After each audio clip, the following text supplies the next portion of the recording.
You're listening to The Moose and the Loose, your 10 minutes action-packed financial podcast with your host, Mike Yahoo.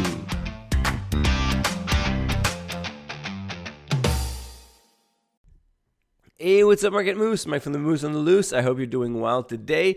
I want to come back on that big news that happened last week about BCE selling a high-quality asset, MLSE, so its stake in a major sports entertainment franchise operating the Maple Leaf, notably, and the Raptors, to Rogers for the pocket change of $4.7 billion.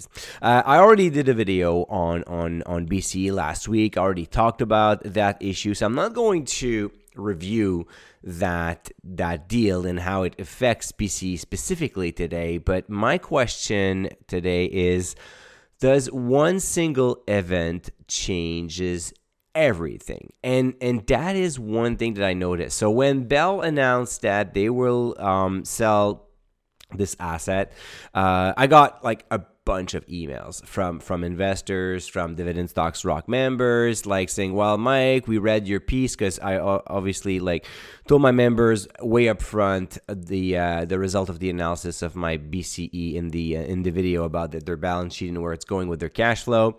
And they all asked me the same question, like, does it change your view? Like, does it change your investment thesis about BCE? And today I just wanted to use BCE example, but also a few other major news that happened throughout 24 so far. So we're going to look at BCE. We're going to look at Brookfield Renewable that inked a massive deal with Microsoft around March, I think, of this year, February or March, like earlier this year.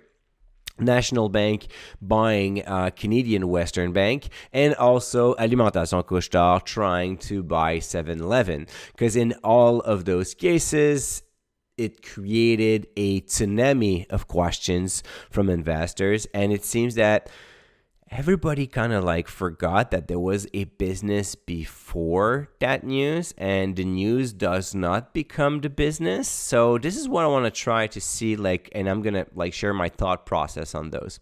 So the number one thing I do when I see that there's a massive news like this is I'm going to understand the news and to put that into a context. So quickly, BCE is selling high-quality asset because they're struggling with their debt, they're struggling with their cash flow, and the goal is to pay off some debt. So that's the context, and that's why they are doing this. So that's right. All right. So Brookfield Renewable continues to grow its business. The important deal with Microsoft is one of many deals that they inked, and it's a great kind of growth opportunities, a door opening throughout to data centers and clouds and AI if you are going to produce renewable energy. So that's overall good news. National Bank trying to buy Canadian Western Bank. They're adding an interesting business because they are not doing that much business banking in Western Canada.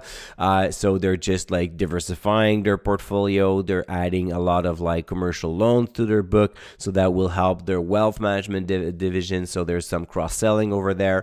And this is usually and the context is National Bank has done a few acquisitions in the past with ABA Bank and Credigy. So there's just in growth mode, keep going exactly what they're doing.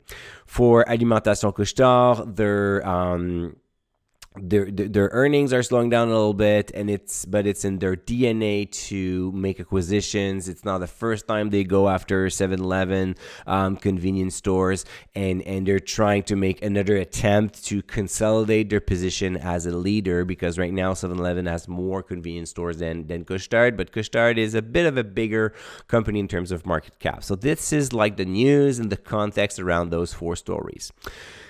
Now, before I go further with what's going to happen next, I look at what was the company before doing that, before that news. So for BCE, The company was like getting more into more debt every year because they could not finance all their capex and on top of paying their dividend. So they kept on increasing the dividend, which is increasing their kind of like the debt to shareholders, and they were not able to generate enough cash flow to cover everything. That is a story happening for the past full 2 years, now entering almost into like the third year where they cannot do that. So selling asset, they were just like struggling with their cash flow before, and that's what's going on with BCE. Like very small revenue growth over the past few years, like free cash flow that has been negative if you consider that they have to pay the dividend.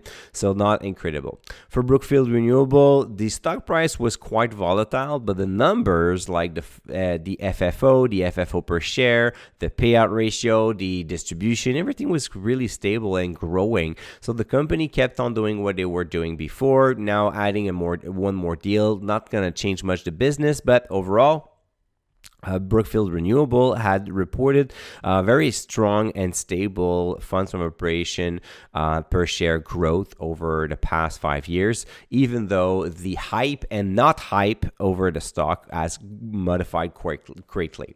For Couche-Tard, I mean, they were on a roll until this year. They reported 3 bad quarters, but besides that, the company is doing incredibly well. The revenue and the earnings increased every single year besides 24. Now they're just saying they're victim of the economy. So we're going to see how this story developed. But that was the context before that news of buying a 7-Eleven. And they just recently acquired over 2,000 convenience stores from Total Energy, like with gas stations in Europe, about like 2 years ago. National Bank, as I said, they're growing, they're thriving, everything seems to be rolling for those. Their acquisition, the wealth management, capital markets, everything is going well. So it's just normal that they keeps on rolling.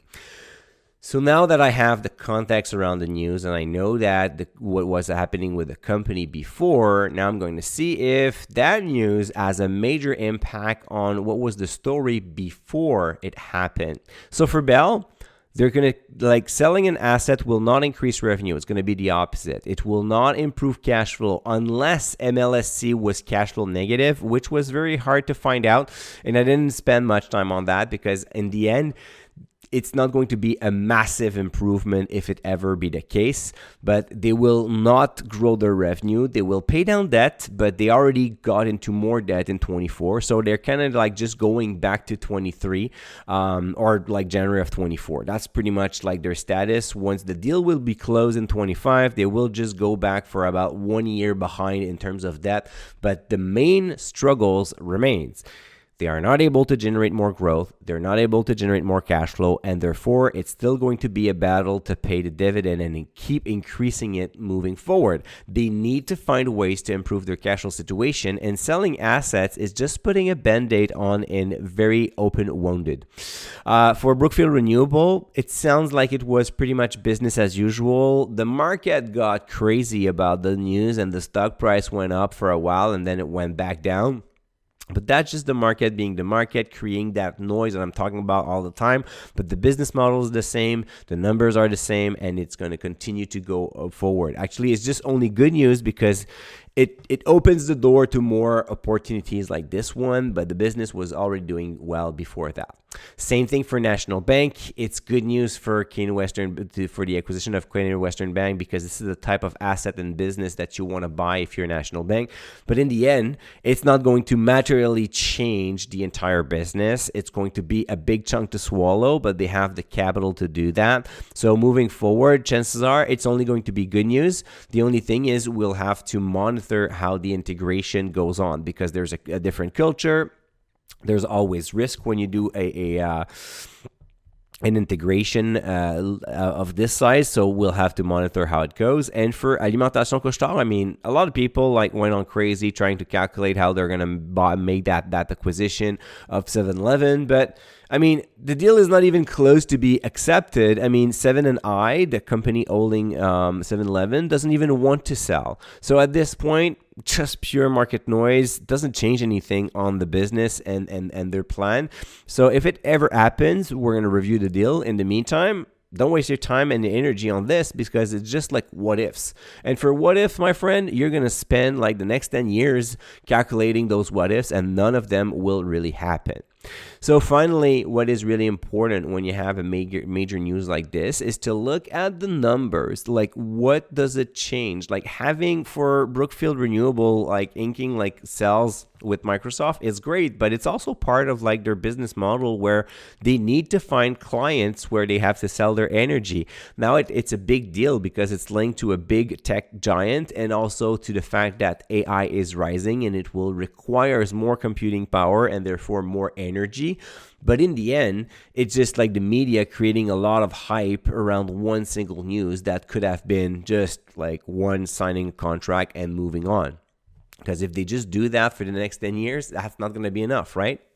So unfortunately, in most cases, those big news is a lot of noise and a little bit of numbers to be added to the company, but just don't go crazy right up front. As you see the market reaction for BCE, on that day, the stock price went up by like 3%. And then right after, it was not like it was like going up by like 3% every single day for like until it reaches like up 15%. So there was a small reaction, but in the end, it's not like a big story here. It's going to continue to be the similar struggle, and we'll have to see how it goes. So, all right, Moose, that's enough for today. We're going to talk again tomorrow. And until then, don't forget to stay invested. Hey, welcome to the disclaimer. If you're listening to The Moose and the Loose, you cannot really expect me to give you buy or sell recommendation or financial advice, right? You're here for fun, you're here for information and some entertainment. But I am not your financial advisor, I am not your broker, so therefore I'm not liable if you're losing money after listening to the podcast. If you're looking for some advice, go see a professional. If not, you can enjoy the show and do your due diligence after it.